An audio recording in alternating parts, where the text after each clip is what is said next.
Welcome to the Inside LBI podcast, where we go over all things LBI from the inside of Beach House Realty in Ship Bottom, New Jersey.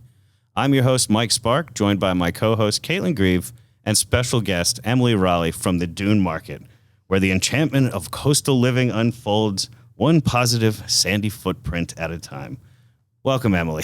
Thank you for having me. It's so great to have you. Yeah. And this is a long-anticipated episode, and we can't wait to dive in to what the Dune Market is, what it offers, what an apothecary is, what the future plans are, and so much more. So first and foremost, welcome, and well, tell us a little more about you. Yeah, well, thank you so much for having me. I'm so excited to be here.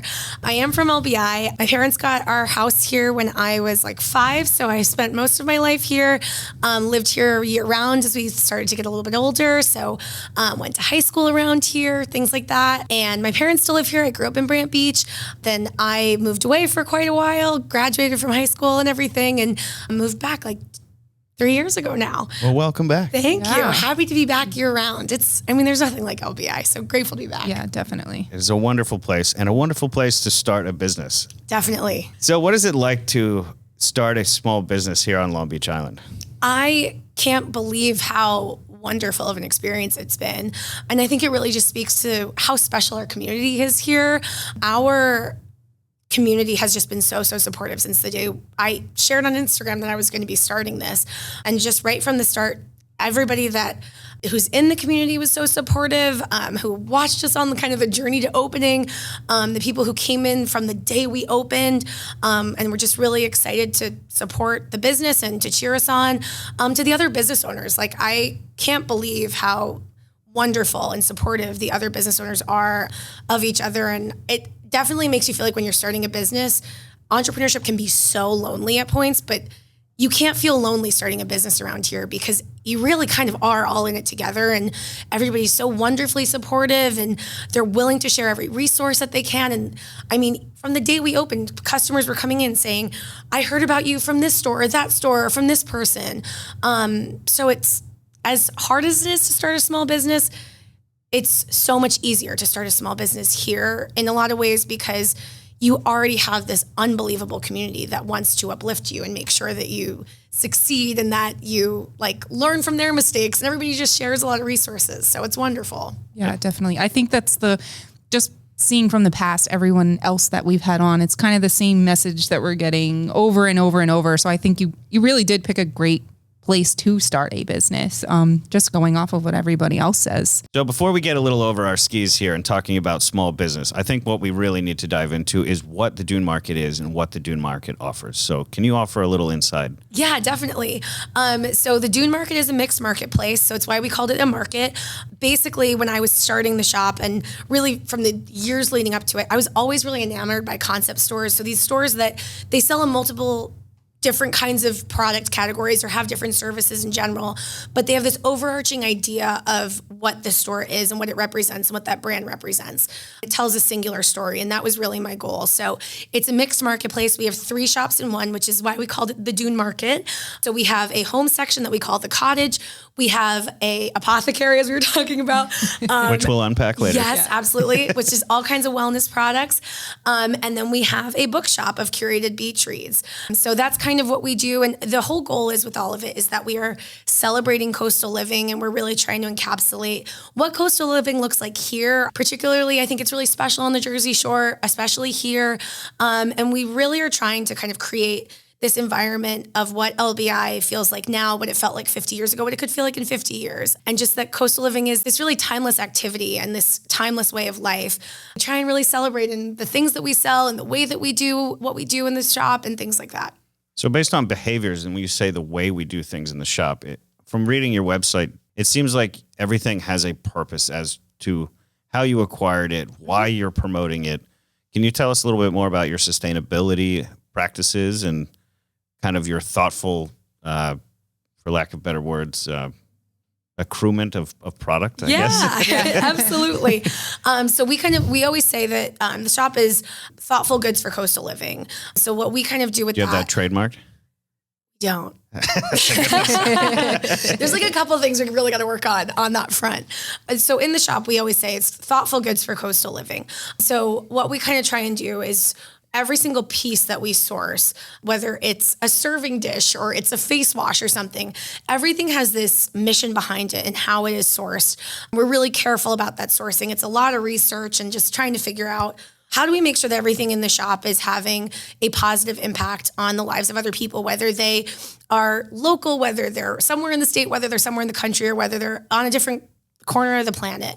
And that's really important to us. So the way that we source everything is it's a lot of research, but it depends on the section of the store it is. So our home goods are all either fair trade or they are vintage pieces that we source. My whole family sources, which is a lot of fun. So upcycling or the kind of procuring through an already existing means, I guess. I don't know. Exactly. Yeah. And it's not antiquing so much as it is, or is it? A little bit of that, but it's we source from so many different places. My whole family's into it, and I'm very lucky because it's become a very big family activity.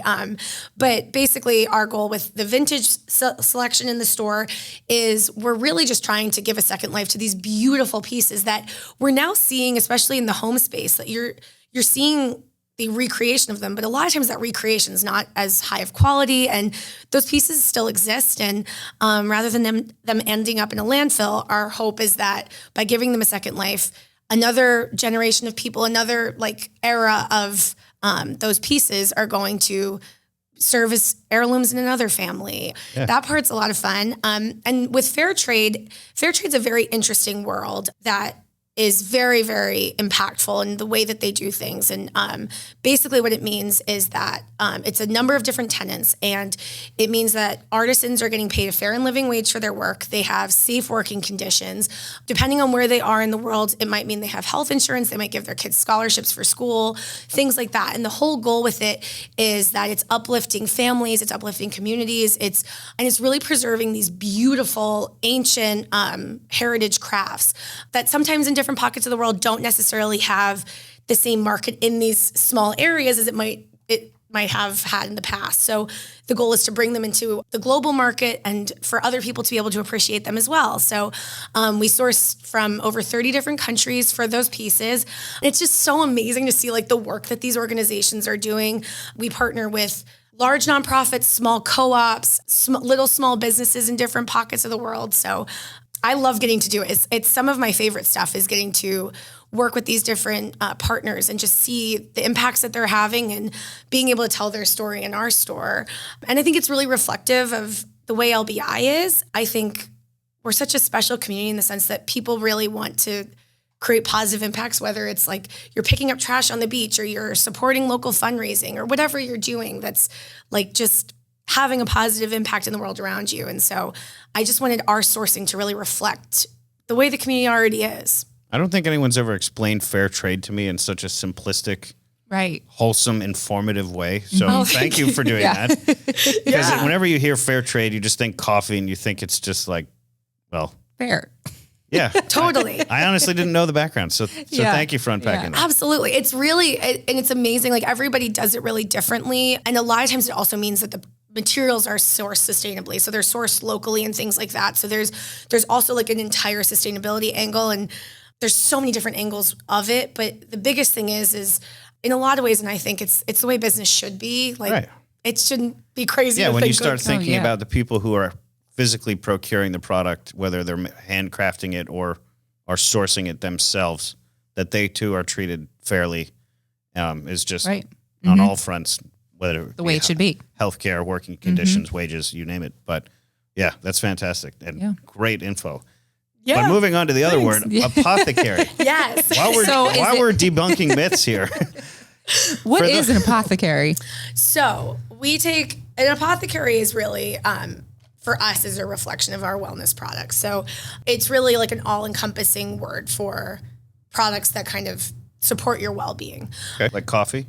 but no coffee. You know, it really should be because we're all, especially in the summer, that's what we're all running on. It sure supports my well-being. Hence, We do have some like high caffeine tea in that section. Okay, that's fine. You got caffeine coming. Yeah. And we have a great coffee shop 2 doors down from us, which is awesome. Coastal Coffee. So we really take the word apothecary from like the Schitt's Creek apothecary term in the show. Yeah. So like if you've ever seen it, David, he has this whole store that has all these different wellness products from like bath products to like self-care things like that. So we really Like face creams and shaving cream and exactly hair products. And exactly. So really what our kind of thought is with the apothecary is when we think about coastal living, it's a big part of your day, no matter what day of the summer it is the outdoor shower, right? So we tried to think of what are the things in your outdoor shower that we can provide that might have just enhance your experience in the outdoor shower after the beach. Spa-like. Exactly. Yeah. And those things that are those self-care products that, you know, you're already here, you're relaxing. How do we enhance that relaxation? So when you go back to the real world, wherever the real world is for you, you feel fully relaxed after being down here. So this is taking like the bar of soap that you dropped in the sand, you know, as an exfoliator. Exactly. That's the type of apothecary. Because Exactly. everyone's got one of those. Yeah. Exactly. Like we have everything from dry brushes to sleepy time teas to nail polishes to like linen sprays and, you know, bath products. So, I hope you have aloe, you know, for all those oh yeah. Sunburn. all those lobster folk out there, you know. Oh yeah, we have an aloe spray that's one of like our most popular products. Particularly the second that we notice that the second that the forecast goes above 85, we're almost out of it by the end of the week because everybody's coming in like red as a tomato and just like I just need help. Jeez. I love it. I love it. Yeah. That's hilarious. So that leaves us with you know, fair trade products, apothecary, and last but not least, Books. curated books Yes. for the beach or curated beach read books, right? Yes. So tell us a little more about your curated book selection and popular sellers, what's selling, what's in right now. Yeah, we have a curated selection of beach reads, and the whole goal is it's just light, breezy beach reads off of a number of different categories that all really serve to just help you escape when you're sitting at the beach, if you're on a boat, if you're just hanging out in a screened-in porch when it gets rainy around here. So it's a lot of it is general fiction. So it's those romance, the family drama, the women's literary fiction kind of stuff. It's those kind of books. So we have a lot of that. We've got some thrillers, historical fiction, some celebrity memoirs, things like that. Just light, breezy beach reads that people want to read when they're already when they're already kind of escaping the real world. This is just helping them do that more so. So we love those kind of books. The biggest author we have is Ellen Hildebrand, who's the queen of the beach read.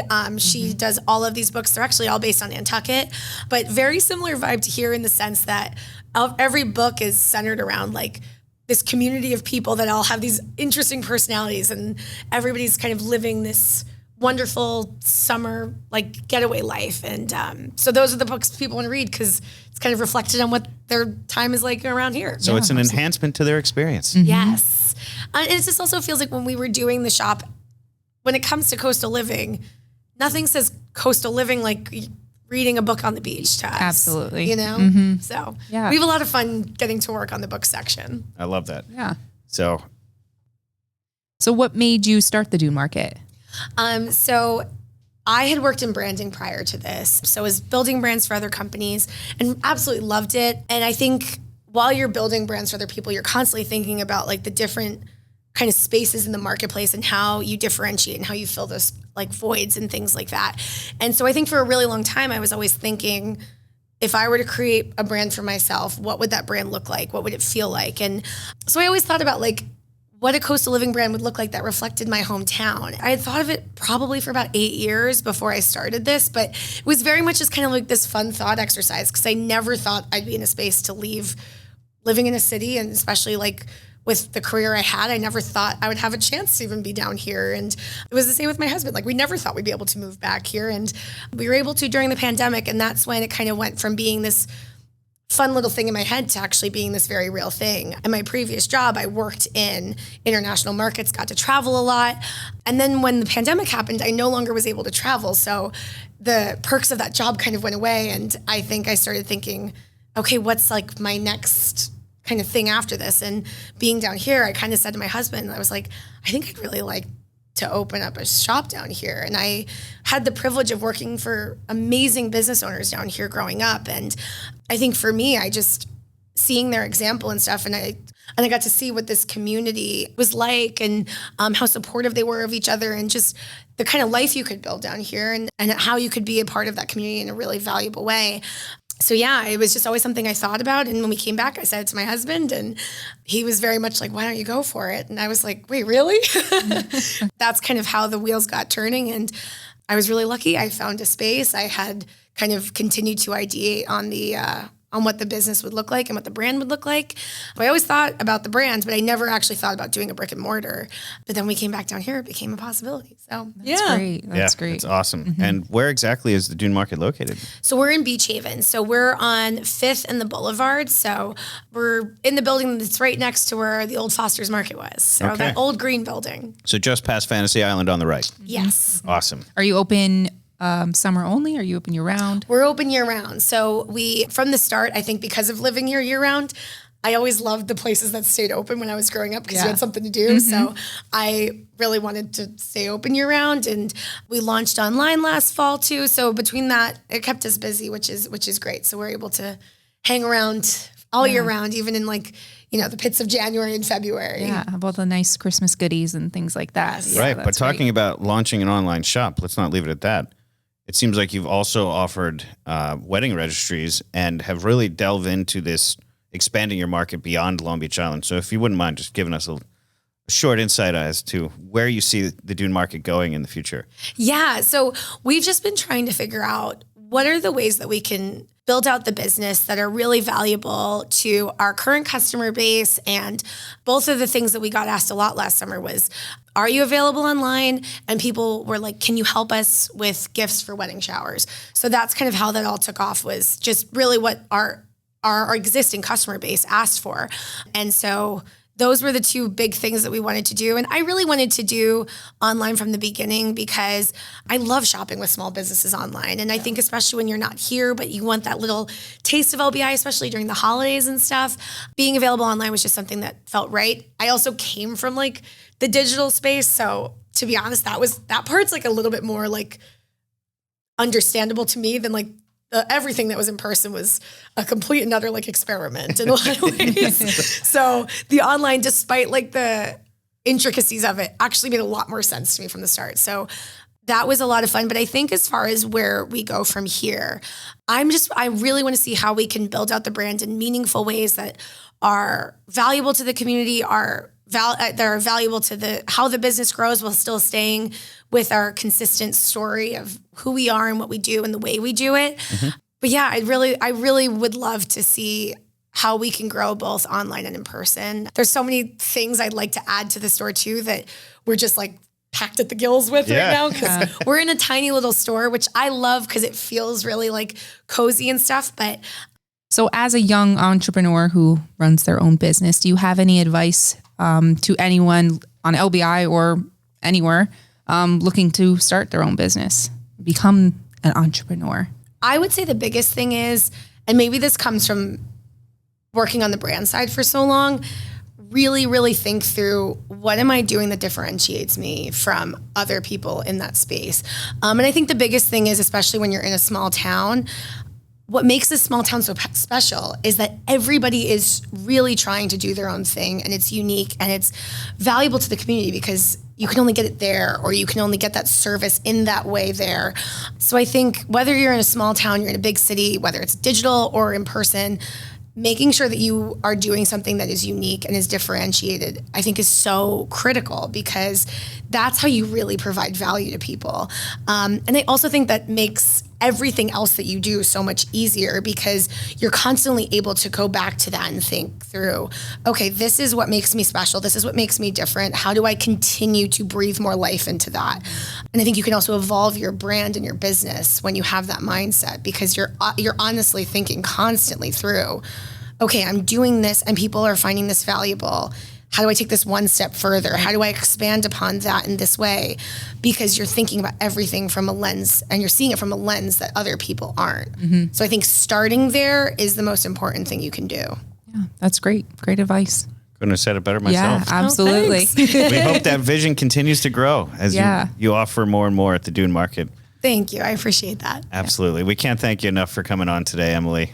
That's so cool. Yeah. Well, we wish you the most success and the best of luck you. with everything. Thank you so much for coming on. This was great. Mike, anything else? Where will we see you, Yeah. Kaylin? We'll see you at the beach. We'll see you at the beach. Reading a curated book selection. Yes, absolutely. Thank you you guys so much for coming out. Thank you so This much. has been great. Yeah.